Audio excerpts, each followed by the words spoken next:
dans une petite ville à la fin d'un hiver rigoureux, un garçon noir de 18 ans, orphelin, pédale sur le vieux vélo de sa mère décédée. Il survit tant bien que mal grâce à des livraisons, acceptant n'importe quelle tâche pour avoir un toit chaque nuit.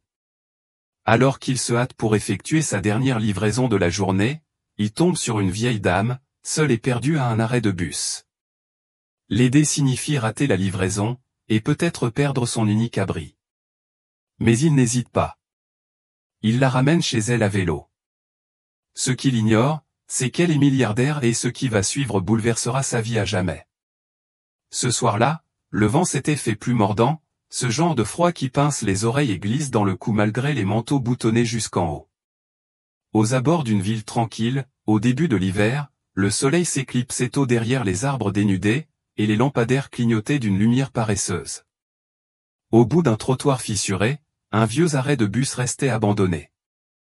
Les passants défilaient, certains les poignets tirés par des sacs de course, d'autres les yeux rivés à leur téléphone, ou simplement pressés de rentrer avant la nuit. Aucun ne la regardait.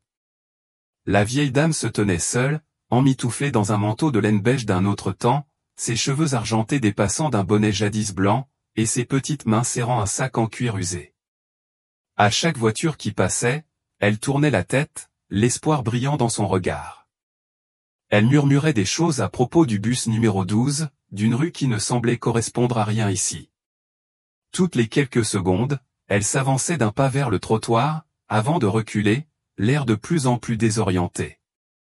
Non loin de là, un jeune homme prénommé André s'était arrêté pour boire à sa gourde cabossée. Il avait à peine 18 ans, un corps amaigri par la faim et les années de galère, vêtu d'un blouson à capuche terni par trop d'hiver, et de chaussures qui ne tenaient plus que par habitude. Son vieux vélo était appuyé contre le banc derrière lui. Une chaîne rouillée, des pédales grinçantes, un porte-bagages brinque-ballant prêt à tomber au moindre choc. C'était le vélo de sa mère. Depuis sa mort, c'était devenu son unique moyen de travailler, parcourant la ville à toute allure pour livrer des colis, des courses, des médicaments, tout ce qu'on lui demandait. Le salaire était à peine suffisant pour survivre, mais André travaillait avec une urgence silencieuse. Ce soir-là, il ne lui restait plus qu'une seule livraison avant que l'horloge ne sonne 8 heures. Une dernière course, et il aurait juste assez pour payer son loyer de la semaine. Sinon, le propriétaire l'avait prévenu, demain, la clé ne rentrerait plus dans la serrure. André resserra la sangle de son sac en travers de la poitrine, prêt à repartir, quand ses yeux furent attirés par la vieille dame près de l'arrêt. Il y avait dans son immobilité quelque chose d'inhabituel, pas latente, mais l'égarement.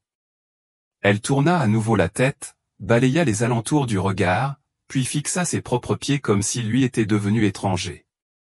Elle marmonna, fit un pas, puis s'arrêta. André hésita, sentant le temps battre contre sa poitrine. Chaque minute comptait, et entre rester au chaud ou dormir dehors, il ne tenait qu'à une seule course. Puis le vent changea de direction, et porta jusqu'à lui sa voix tremblante, faible, mais indubitablement apeurée. Allée du Saule, ou peut-être jardin des Tilleuls. Le bus 12 ? Ces mots tourbillonnaient comme des feuilles mortes, et personne autour ne semblait l'entendre. Sans vraiment savoir pourquoi, André s'approcha, poussant son vélo à ses côtés. « Excusez-moi, madame, dit-il doucement, pour ne pas l'effrayer. Est-ce que tout va bien ? » Elle cligna des yeux, incertaine, comme si elle fixait un souvenir lointain. « J'essayais de rentrer chez moi, » répondit-elle d'une voix légère et flottante. « Mais je crois que j'ai raté le bus, ou peut-être que c'est lui qui m'a raté. » Son rire était fragile, presque cassant. André hocha lentement la tête. « Où habitez-vous ? Je peux peut-être vous y emmener. » Elle baissa les yeux vers son sac, puis se mit à le fouiller sans but précis. Un mouchoir sortit. Un rouge à lèvres sans bouchon. Des pièces de monnaie, des boutons, un ticket de bus datant d'il y a 2 jours, mais aucune adresse. Le cœur d'André se serra légèrement. Puis quelque chose attira son attention, une fine chaîne en argent autour de son cou, et au bout, un petit médaillon ovale reposant contre son manteau. Il se pencha, plissant les yeux. Là, gravé en cursive élégante au dos du pendentif, se lisaient les mots « Evelyne Rose, 48 rue des Alouettes, quartier Saint-Clément ». Son souffle se coupa. Rue du Chêne. Il connaissait l'endroit. En pleine périphérie, presque 2 heures de vélo, dont la majeure partie en montée.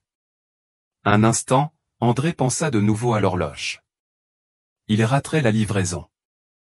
Il perdrait sa chambre. Il dormirait dehors, dans le froid. Mais lorsqu'il croisa le regard d'Evelyne, doux et embué par l'âge, et qu'il y vit naître cette confiance enfantine simplement parce qu'il s'était arrêté pour demander, il comprit qu'il ne pouvait pas tourner les talons. Certains choix pèsent plus lourd que d'autres, même s'ils semblent insensés sur le papier. Il força un sourire.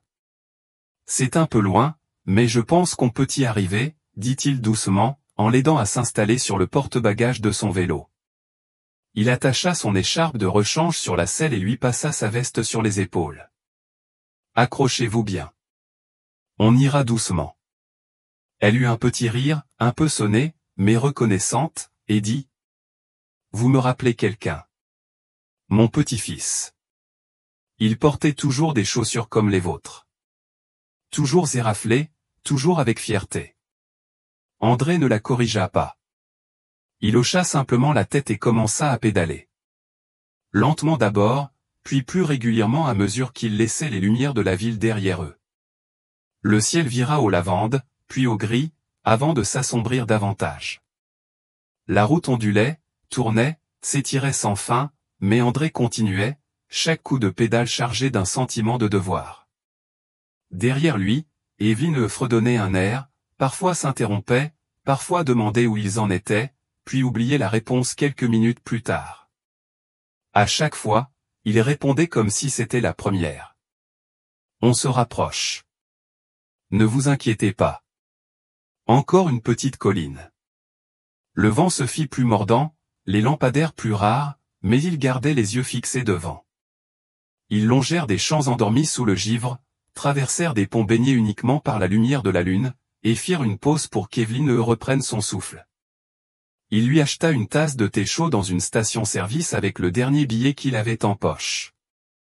Elle insista pour qu'il prenne la première gorgée.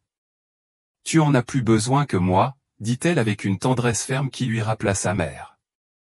Quand le portail du 48 rue du Chêne apparut enfin blanchi, écaillé, entouré de lierre grimpant sur les barreaux de fer, il était presque 21h30. Les jambes d'André étaient en feu, ses mains engourdies, mais il poussa un soupir de soulagement. Il frappa une fois, puis une seconde. Quelques instants plus tard, un vieil homme en robe de chambre ouvrit la porte. Son visage passa de la panique à l'incrédulité en apercevant la femme derrière André. « Mademoiselle Beaulieu. Mon Dieu, où étiez-vous passée ? On a appelé tous les hôpitaux. » Evelyne regarda autour d'elle, cligna des yeux. « J'étais partie marcher, ou faire un tour, je crois, » répondit-elle en souriant à André. L'homme le remercia avec émotion, sa voix tremblante. « Entrez, réchauffez-vous, prenez quelque chose à manger. Laissez-nous vous reconduire. » Mais André secoua la tête, épuisé mais apaisé. « Ce n'est pas la peine. Il vaut mieux que je reparte avant qu'il ne fasse plus froid. » Il griffonna son numéro au dos d'un reçu froissé et le tendit. « Au cas où vous auriez encore besoin d'aide. » Puis il remonta sur son vélo et s'éloigna dans la nuit, ignorant que sa chambre serait verrouillée et que son lit serait remplacé par le sol d'un débarras. Mais il ignorait aussi qu'autre chose, bien plus important, venait de commencer. Quand André atteignit à nouveau la lisière de la ville, les réverbères s'étaient presque éteints et la chaleur du thé de la station avait depuis longtemps quitté ses mains. Ses jointures étaient raides, et chaque bosse sur la route résonnait dans les poignets et jusque dans ses os. Mais il ne se plaignit pas. Le trajet du retour était plus silencieux, plus solitaire d'une certaine manière, sans cette voix douce derrière lui, ni ce petit poids familier d'une personne qui lui faisait confiance pour continuer à pédaler. Le vent s'était levé, sifflant entre les arbres nus et apportant avec lui les premiers signes de l'hiver profond. De la fumée de bois, du métal froid, et quelque chose d'amer semblait flotter dans l'air, comme chaque soir après 21h. André parcourut sans bruit le dernier pâté de maison jusqu'à sa pension, une bâtisse étroite à 2 étages, à la peinture écaillée et au porche dont la lumière ne fonctionnait jamais. Il gara son vélo discrètement, monta les marches et chercha sa clé dans sa poche, pour ne trouver qu'un vide. Il pensa d'abord s'être trompé de poche. Mais après avoir fouillé chaque recoin, chaque couture de sa veste et de son jean, la vérité s'imposa, la clé avait disparu. Il frappa doucement à la porte, espérant que le propriétaire ne dormait pas encore. Aucune lumière ne s'alluma. Il frappa de nouveau, plus fort. Rien. Il essaya la poignée, elle ne bougea pas. Puis, comme pour confirmer l'inévitable, il baissa les yeux. Là, à côté de la porte, un petit sac plastique contenant ses affaires, une chemise de rechange, une serviette, un vieux chargeur de téléphone fêlé. Abandonné comme du courrier oublié. Il y avait un mot scotché à la porte. 3 mots tracés au marqueur noir épais, loyer impayé aux serrures changées. Sa gorge se serra. Il resta là, une minute entière, le vélo à ses côtés, hésitant entre la colère et les larmes. Il ne choisit ni l'un ni l'autre. André fit demi-tour vers le centre-ville. Ses jambes étaient endolories du trajet jusqu'à Colline des Chênes, mais il ne s'arrêta pas. Il pédalait lentement, sans destination, seulement pour ne pas s'arrêter, parce que le froid s'installait dans sa poitrine, et l'immobilité ne ferait qu'empirer les choses. Il était presque minuit lorsqu'il passa près de l'arrière-boutique de l'épicerie Morel, une petite supérette de quartier où il aidait parfois à réapprovisionner les rayons en échange de pain rassis et de quelques pièces. Le propriétaire, Monsieur Morel, était de ces hommes âgés qui traitaient avec bienveillance les jeunes en difficulté sans jamais poser de questions. Bourru, mais jamais cruel. André cacha son vélo derrière la benne, frappa une fois à la porte latérale et attendit. Une lumière vacilla à l'intérieur. Quelques secondes plus tard, la porte grinça et s'ouvrit sur Monsieur Morel, vêtu d'une robe de chambre épaisse et tenant une tasse fumante. Il jeta un coup d'œil à André, grelottant et les yeux vides, puis poussa un soupir par le nez. « Tu n'as pas payé le loyer, hein » demanda-t-il. André secoua la tête. Monsieur Morel leva les yeux au ciel, comme s'il attendait une intervention divine, puis s'écarta. Le local est sec, il y a un lit de camp dans le coin. Touche pas aux caisses de vin, et meurs pas de froid. André hocha la tête, murmura un merci, et entra. Le local sentait le carton et les agrumes, et la seule source de chaleur provenait d'un vieux radiateur qui geignait comme s'il en voulait au monde entier. André s'en contenta. Il s'enroula dans la couverture du lit de camp et s'y laissa tomber, les membres lourds, la poitrine douloureuse, mais le cœur étrangement apaisé. Pour la première fois depuis des semaines, il n'avait plus peur de fermer les yeux. Il y avait dans cette nuit, dans la main d'Evelyne sur son épaule, dans son rire dans le noir, quelque chose qui avait adouci les contours du monde.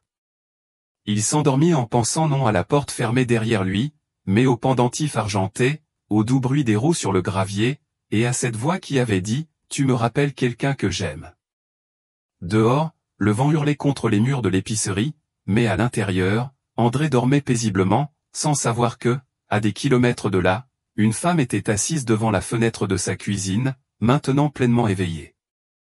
Sur ses genoux reposait le même manteau qu'elle portait ce soir-là, et dans sa main, un reçu déchiré sur lequel était griffonné un numéro de téléphone à l'encre bleue tremblante. Evelyne Rose, sortie de la brume, fixait le papier et murmurait son nom comme une prière et les premiers mots chaleureux qu'elle avait prononcés dans cette maison silencieuse depuis des années. Le matin se leva dans un silence pâle et hésitant, comme si le ciel lui-même doutait de devoir s'éveiller.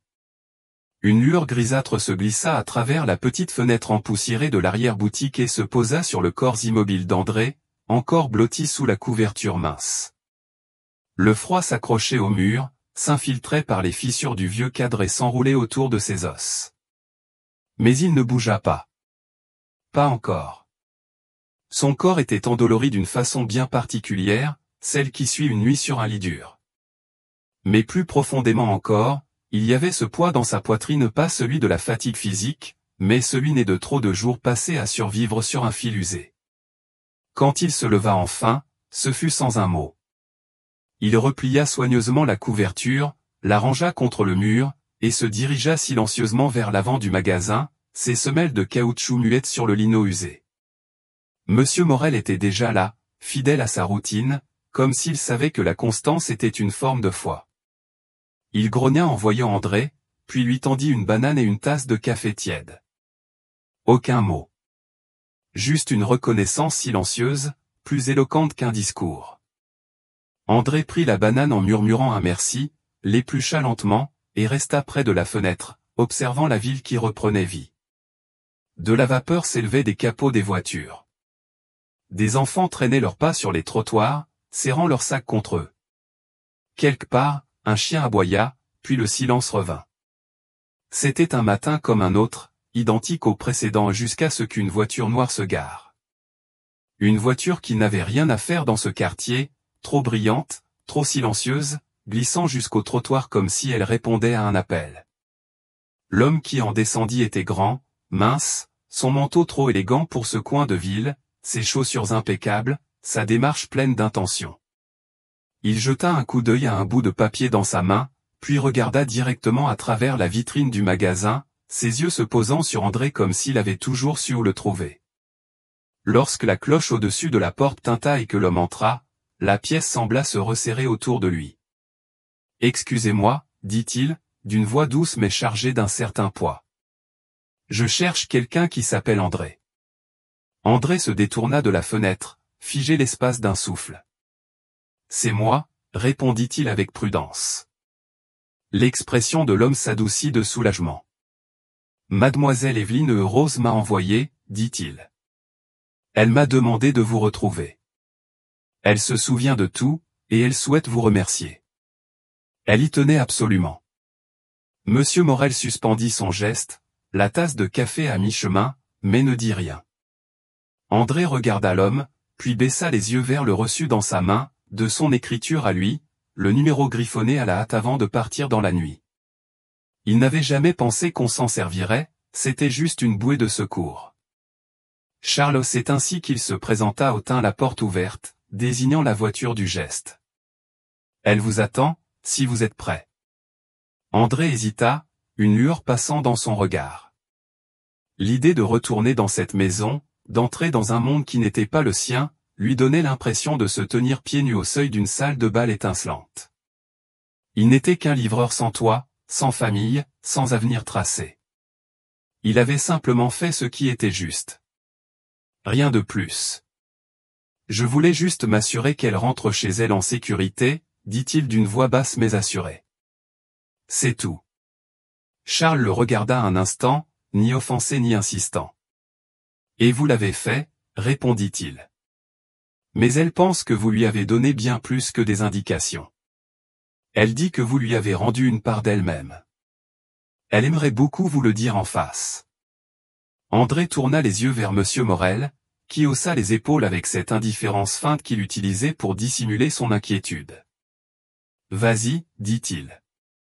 Ton café t'attendra si tu en as besoin. D'un souffle qui semblait trop vaste pour sa poitrine, André acquiesça et suivit Charles à l'extérieur. Le trajet jusqu'à Colline des Chênes avait des allures de rêve en plein jour. Les arbres qui, la nuit précédente, s'étaient dressés comme des ombres menaçantes, semblaient maintenant calmes et majestueux, tels les gardiens silencieux d'un sentier secret. Les virages paraissaient plus courts, les pentes moins abruptes. Mais André s'en souvenait encore, de chacun d'eux, chaque pierre et chaque montée gravée dans la mémoire de ses jambes.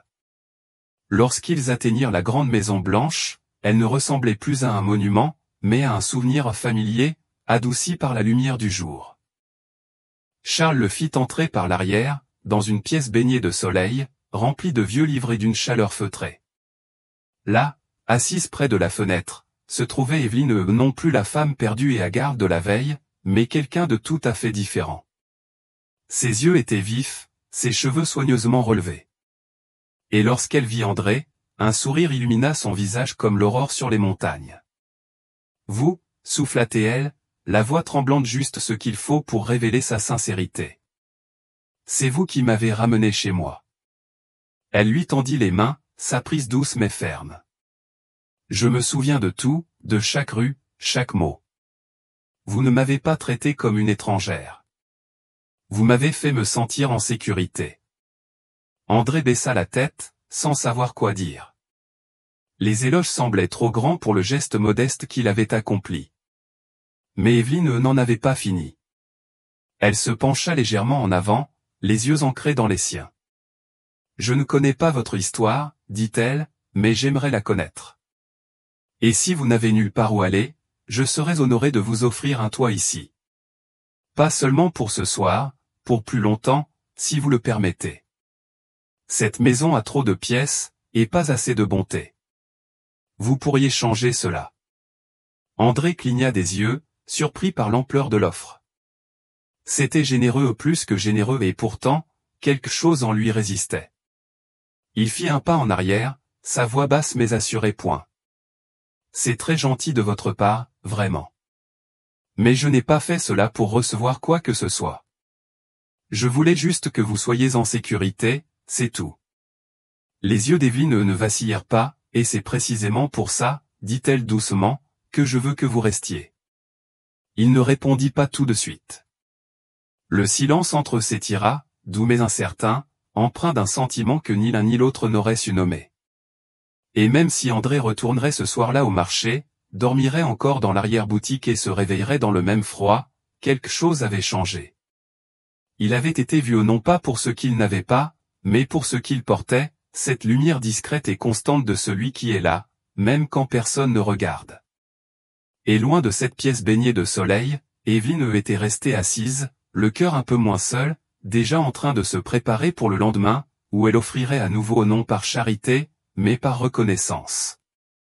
Car parfois, la famille n'est pas celle dont on vient, mais celle avec qui l'on choisit de rentrer, dans l'obscurité. Le matin suivant arriva sous un ciel plus doux, teinté de légères traînées d'or pâle perçant timidement le voile usé des nuages, comme si le soleil lui-même hésitait à troubler la quiétude du jour. Dans l'arrière-salle du marché Morel, André s'était levé tôt, comme toujours, balayant le sol et empilant les cajots avec soin et silence. Mais son esprit, encore empli de la visite d'Evelyne la veille, peinait à se concentrer sur le rythme du travail. Toute la nuit, il avait repassé ses paroles encore et encore, chaque syllabe résonnant comme la dernière note d'un hymne qui refusait de s'éteindre. Sa présence n'avait pas envahi la pièce. Elle l'avait réchauffée. Et pourtant, André ne savait que faire d'un tel cadeau. On ne lui avait jamais rien offert d'aussi librement, d'aussi tendrement. Encore moins de la part de quelqu'un qui le regardait non avec jugement, mais avec espoir. Alors qu'il déposait une caisse de pêche en conserve, la clochette de la porte tinta. Non pas dans le cliquetis impatient d'un client pressé, mais dans un tintement doux et mesuré, presque familier. Il leva les yeux derrière le comptoir, et elle était là, à nouveau, Evelyne Rose. Cette fois, sans chauffeur, sans manteau luxueux. Juste un châle de laine soigneusement posé sur les épaules et un petit sac en cuir niché dans le creux de son bras. Son expression était bienveillante, ses yeux cherchaient déjà la pièce du regard comme si elle savait exactement où il serait. André se redressa instinctivement, s'essuyant machinalement les mains sur son jean avant de s'avancer. Elle sourit et marcha vers lui. Non pas avec l'autorité de quelqu'un habitué à dominer l'espace, mais avec la douceur de celle qui avait choisi de le partager. « J'espère que cela ne vous dérange pas que je sois revenu, dit-elle doucement, sa voix plus chaude encore que la lumière du matin. Je n'ai pas cessé de penser à vous cette nuit. » Elle s'interrompit, puis ajouta. « J'imagine que ça peut sembler étrange, mais je le pense sincèrement. » André hocha la tête, ne faisant pas encore confiance à sa propre voix. Elle observa les rayons du magasin, puis se pencha légèrement, comme si ce qu'elle allait dire n'appartenait qu'à l'espace entre eux.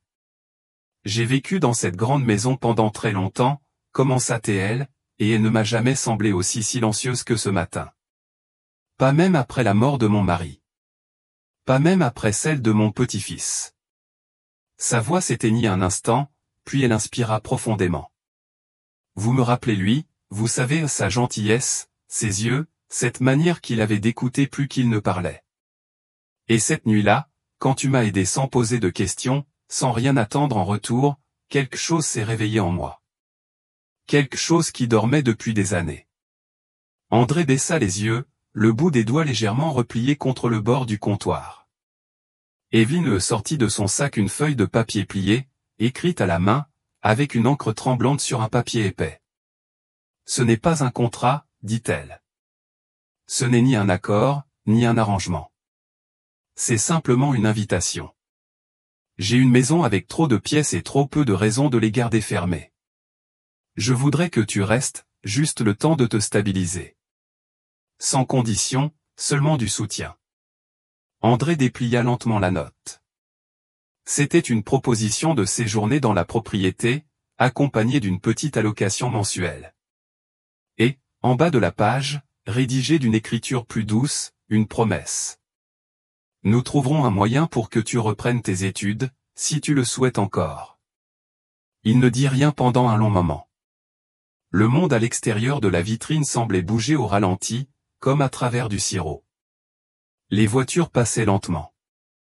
Les feuilles tournaient dans la brise, et la ville poursuivait son quotidien, inconsciente que, dans cette petite boutique, quelque chose d'important était en train de changer en silence. Enfin, André leva les yeux et croisa son regard. Non avec de la peur, mais avec quelque chose de plus solide. « J'aimerais bien, dit-il. J'aimerais venir. » Et il le fit. Cet après-midi-là, Charles arriva en voiture, non par formalisme, mais parce qu'Evelyne avait insisté pour qu'André ne remonte plus la colline sur ce vieux vélo grinçant. Il empaqueta ses quelques affaires dans un sac à dos, dit au revoir à Monsieur Morel, qui se contenta d'un hochement de tête en lui tendant un sac de papier rempli de sandwichs, et marmonna, il était temps. Puis il s'installa à l'arrière du véhicule, qui sentait légèrement le pain, et les possibles. La vie au domaine n'avait rien d'extravagant. Elle était paisible. André reçut une chambre baignée de lumière donnant sur le jardin, un emploi du temps qui lui permettait de se reposer, de lire, et, en moins d'un mois, il retrouva le chemin de l'école, grâce à une bourse discrètement créée en son nom par Evelyne. Jamais elle n'a mis en avant son histoire, jamais elle ne l'a traitée comme un projet de charité. Elle l'a simplement accueilli dans le rythme de ses journées, marche matinale dans la serre, longue conversation autour d'une tasse de thé, week-end peuplé d'idées sur ce qu'ils pouvaient faire avec le temps et les ressources qu'ils partageaient désormais. Ensemble, ils créèrent quelque chose qu'Evelyne avait toujours rêvé, sans jamais l'oser seule. Une petite fondation financée par sa propriété, appelée le Fondation Allée du Saule, en l'honneur d'une rue dont elle ne se souvenait plus et d'une bonté qu'elle n'oublierait jamais. Sa mission était simple, soutenir les jeunes au potentiel évident mais sans chemin tracé, offrir un abri aux personnes âgées oubliées par le système, et rappeler à quiconque écoutait que la dignité et le soin ne sont pas des luxes. Ce sont des droits de naissance. André a participé à la création des premiers programmes. Il a rencontré des conseillers, travaillé à temps partiel au centre communautaire rénové par la Fondation, et, de temps en temps, enfourchait encore son vieux vélo pour aller en ville. Non par nécessité, mais parce que cela lui rappelait d'où il venait, et ce qu'un simple geste de grâce peut engendrer lorsqu'il est offert sans attente. Et chaque fois qu'il passait devant l'ancien arrêt de bus, là où tout avait commencé, il ralentissait un peu, levait légèrement la tête vers le ciel, et souriait. Car parfois, ce n'est pas vous qui trouvez un foyer, c'est lui qui vous trouve. Et parfois, il suffit d'avoir le courage de s'arrêter, de voir vraiment quelqu'un, et de pédaler un peu plus loin que prévu.